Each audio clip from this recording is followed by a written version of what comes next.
Assalamualaikum warahmatullahi wabarakatuh. Kali ini kita akan membahas materi mengenai karakteristik dan sintak model pembelajaran inovatif, inquiry dan discovery. Mata kuliah pembelajaran matematika kelas rendah, dosen pengampu Wulan Sutriani, MPD. Oke, baik. Sebelum kita berlanjut ke materi, izinkan saya untuk memperkenalkan anggota kelompok dari kelompok 4. Yang pertama ada Dewi Fatihah, NIM 523. Yang kedua ada Fitrotul Hayati, NIM 527. Yang ketiga ada Yulia Widyastuti, NIM 542. Dan yang keempat Zeni Nur Alfidah, NIM 549. Baik, rumusan masalah yang akan kita bahas di materi kali ini ialah 1. Bagaimana karakteristik dan sintak model pembelajaran inquiry terhadap pelajaran matematika di kelas rendah. Yang kedua ada bagaimana karakteristik dan sintak model pembelajaran discovery terhadap pelajaran matematika di kelas rendah. Selanjutnya ada tujuan penulisan.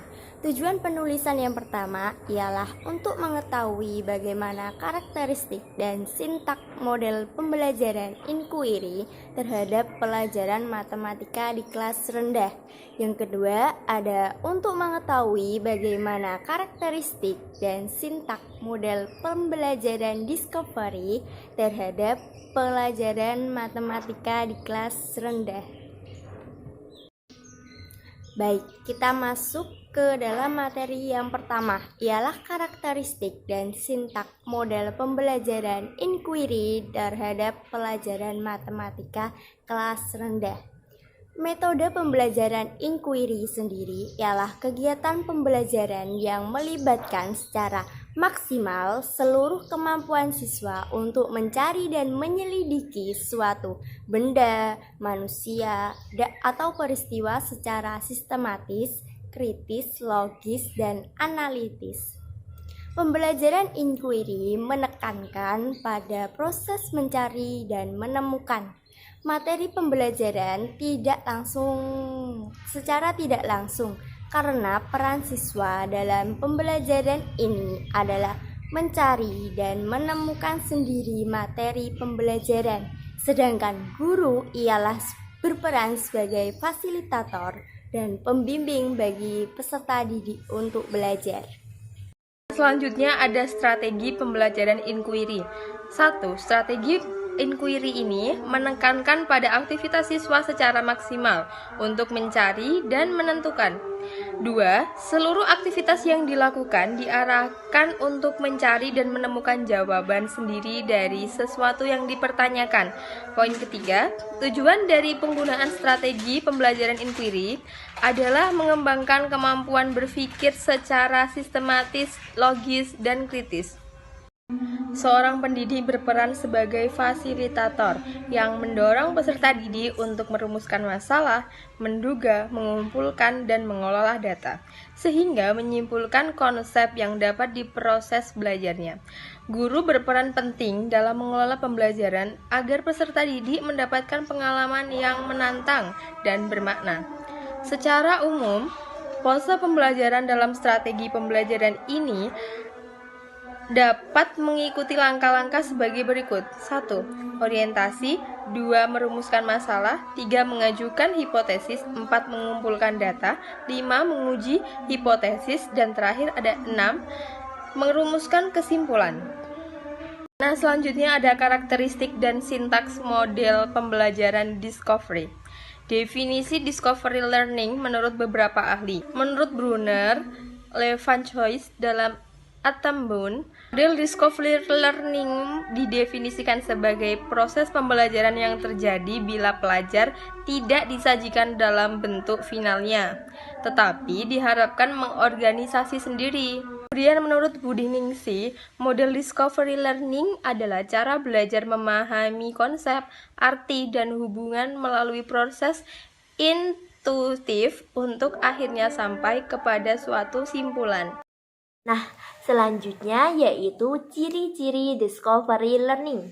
Model discovery learning memiliki ciri tersendiri sehingga dapat ditemukan perbedaan dengan model pembelajaran yang lainnya.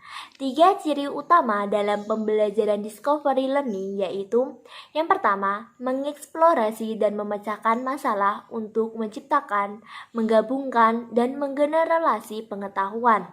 Dan yang kedua yaitu berpusat pada peserta didik. Dan yang ketiga yaitu kegiatan untuk menggabungkan pengetahuan baru dan pengetahuan yang sudah ada. Selanjutnya yaitu karakteristik discovery learning. Pembelajaran ini memiliki karakter yang dapat ditemukan ketika pembelajaran berlangsung. Ada 3 karakter. Yang pertama yaitu peran guru sebagai pembimbing. Yang kedua yaitu peserta didik belajar secara aktif sebagai seorang ilmuwan. Dan yang ketiga yaitu bahan ajar disajikan dalam bentuk informasi. Dan peserta didik melakukan kegiatan menghimpun, membandingkan, mengkategorikan, menganalisis, serta membuat kesimpulan. Nah, selanjutnya yaitu kelebihan discovery learning. Model pembelajaran yang beragam tentunya memiliki kelebihan. Di antaranya, kelebihan dari discovery learning ini adalah membantu siswa untuk memperbaiki dan meningkatkan keterampilan dan proses-proses kognitif. Pengetahuan yang diperoleh melalui metode discovery learning sangat pribadi dan ampuh karena menguatkan pengertian, ingatan, dan transfer. Menimbulkan rasa senang pada siswa karena tumbuhnya rasa menyelidiki dan berhasil. Dan yang terakhir ada metode discovery learning mempunyai kelebihan untuk memungkinkan siswa berkembang dengan cepat dan sesuai dengan kecepatannya sendiri. Kelemahan discovery learning ada 3. Yang pertama, model ini tidak efisien untuk mengajarkan jumlah siswa yang banyak karena membutuhkan waktu yang lama untuk membantu mereka menemukan teori atau pemecahan masalah. Yang kedua, harapan-harapan yang terkandung dalam model ini akan kacau jika berhadapan dengan siswa dan guru yang telah terbiasa dengan cara-cara belajar yang lama. Yang terakhir, lebih cocok untuk mengembangkan pemahaman, sedangkan mengembangkan aspek konsep, keterampilan, dan emosi keseluruhan kurang dapat perhatian. Kemudian ada langkah-langkah pembelajaran. Langkah-langkah pembelajaran dibagi menjadi 2. Yang pertama, tahap persiapan ada 3. 1. Menentukan tujuan pembelajaran. Yang kedua, melakukan identifikasi karakteristik siswa atau kemampuan awal, minat, dan gaya belajar. Dan yang terakhir, memilih materi pelajaran. Tahap yang kedua adalah tahap prosedur. Yang pertama, stimulation atau stimulasi atau pemberian rangsangan.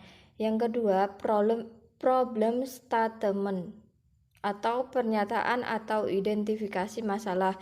Yang ketiga ada data collection atau pengumpulan data, dan yang terakhir ada data processing atau pengolahan data.